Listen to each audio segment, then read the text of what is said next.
In the shadows, hidden from public view, lies an organization shrouded in secrecy.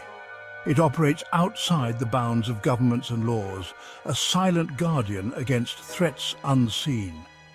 This is the SCP Foundation.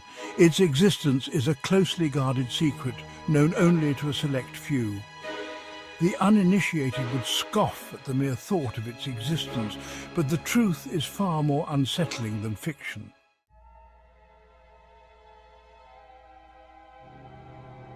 These three words form the Foundation's core principles, its very raison d'etre. Secure to locate and acquire anomalous objects, entities and phenomena, contained to develop and implement measures to prevent their escape or unauthorized access, protect to safeguard humanity from the inherent dangers posed by these anomalies.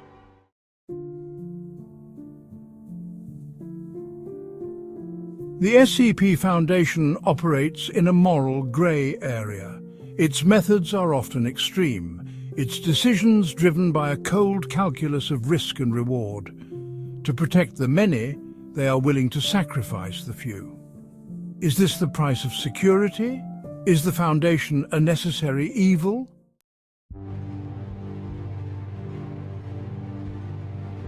At the apex of the SCP Foundation's enigmatic hierarchy resides the O5 Council. These 13 individuals operate within a veil of secrecy so dense that their very existence is unknown to most Foundation personnel. Their identities, a closely guarded secret, their faces never seen, their names never spoken aloud. To the uninitiated, they are phantoms, whispers in the corridors of power.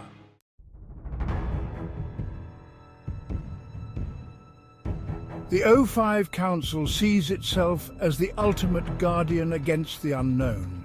They believe that humanity is not ready to face the true nature of reality, that knowledge of the anomalous would only breed chaos and destruction. Their mission is to protect, to contain, to ensure that the fragile fabric of our world remains intact.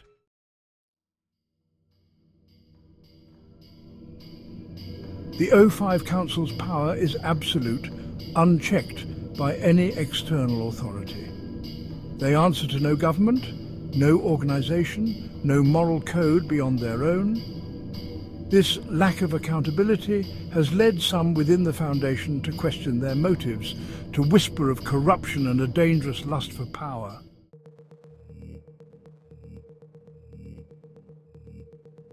While the O5 Council dictates the Foundation's overarching strategy, it is the researchers, scientists and engineers who form the backbone of the organization.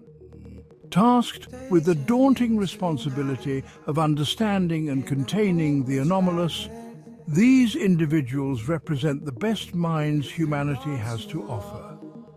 Brilliant, resourceful, and often driven to the brink of obsession by the very nature of their work.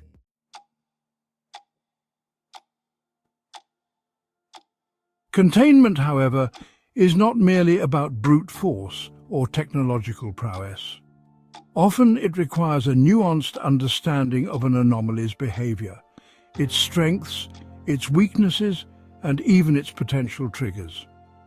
Foundation researchers must become keen observers, meticulous analysts, and at times even reluctant empaths, delving into the minds of sentient SCPs or deciphering the cryptic messages of ancient artifacts. The containment of SCP-999, the Tickle Monster, exemplifies this delicate dance. A seemingly innocuous creature composed entirely of orange slime, SCP-999 possesses an almost childlike desire for physical contact and play. However, its touch induces uncontrollable laughter and euphoria, potentially leading to fatal cardiac arrest in subjects exposed for prolonged periods.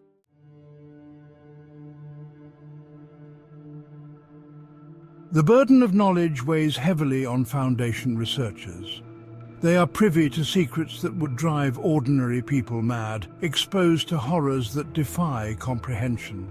The constant threat of containment breaches, the knowledge that a single misstep could have catastrophic consequences, takes a heavy toll on their mental and emotional well-being.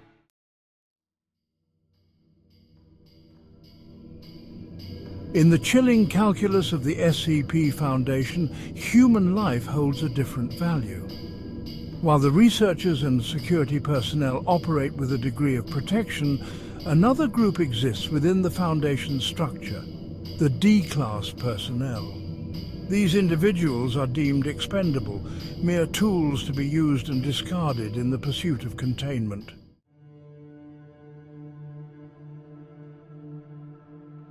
For the D-class, life within the Foundation's facilities is a waking nightmare. Confined to cramped cells, their every move monitored, they are fed a bland diet and subjected to regular medical examinations, their bodies poked, prodded and analyzed like specimens under a microscope. The constant fear of the unknown gnaws at their sanity, the ever-present knowledge that they could be selected at any moment for another experiment, another dance with death.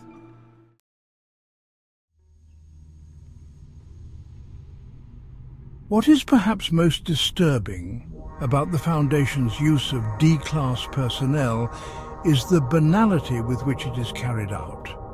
The researchers and security personnel tasked with overseeing the experiments often display a chilling detachment. Their actions governed by protocols and regulations, their emotions carefully suppressed. They are cogs in a machine, desensitized to the suffering they inflict, their focus on the larger goal: containment.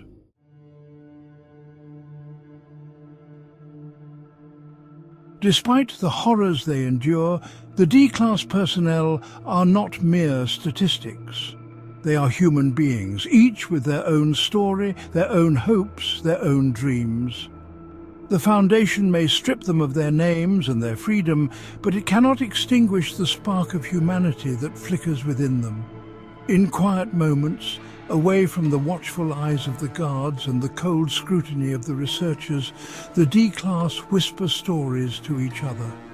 Tales of lives lived before their confinement, memories of loved ones left behind, dreams of a future that may never come. These stories, shared in hushed tones in the dead of night, are a testament to their resilience, a reminder that even in the darkest of places, hope can endure.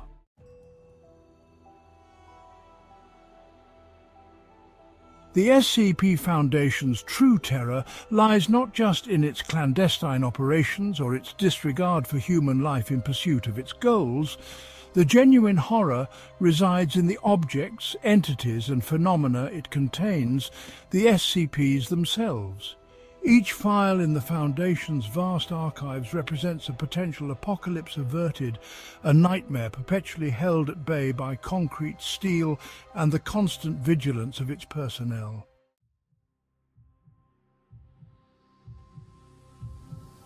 Consider SCP-087, designated the Endless Staircase. This seemingly mundane anomaly consists of an unlit concrete staircase descending at a constant 38-degree angle, its depths shrouded in perpetual darkness. Exploration attempts have consistently resulted in severe psychological trauma for the D-class personnel dispatched into its depths, their accounts painting a chilling picture of an entity that preys on fear itself. Imagine descending into the unknown, the only light emanating from the flickering beam of your flashlight, each step echoing into the oppressive silence. The air grows heavy, thick with the weight of unseen eyes, and the feeling that something unseen is stalking your every move.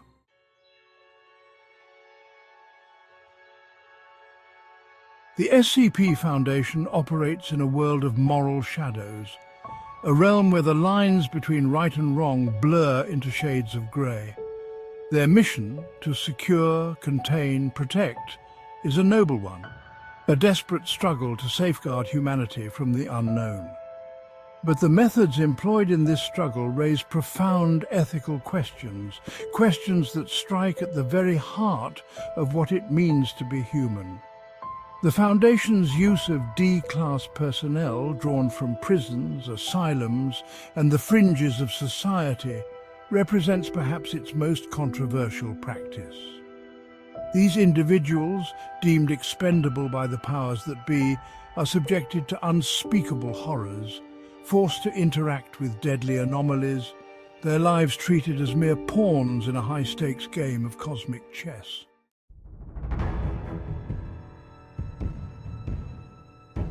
The Foundation's defenders often point to the horrific nature of the SCPs themselves, the existential threats they pose to humanity as a whole.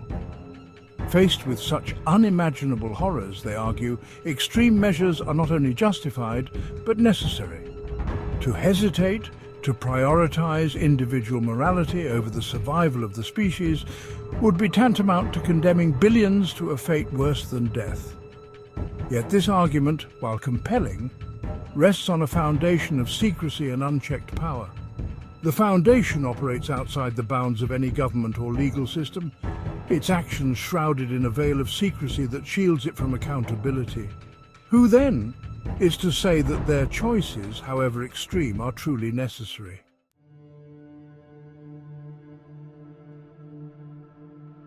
The SCP Foundation stands as a bulwark against the unknown, a silent guardian shielding humanity from the terrors that lurk beyond the veil of normalcy. Their mission is a necessary one, a desperate struggle against forces that defy comprehension and threaten to unravel the very fabric of our reality. But this protection comes at a price measured in human lives, in ethical compromises, and in the ever-present burden of knowledge that can never be unlearned. The D-class personnel, those unfortunate souls deemed expendable in the pursuit of containment, serve as a stark reminder of the cost of the Foundation's mission. Their sacrifices, often anonymous and unacknowledged, highlight the moral complexities inherent in the Foundation's operations, forcing us to confront the uncomfortable reality that even the noblest of goals can be pursued through morally questionable means.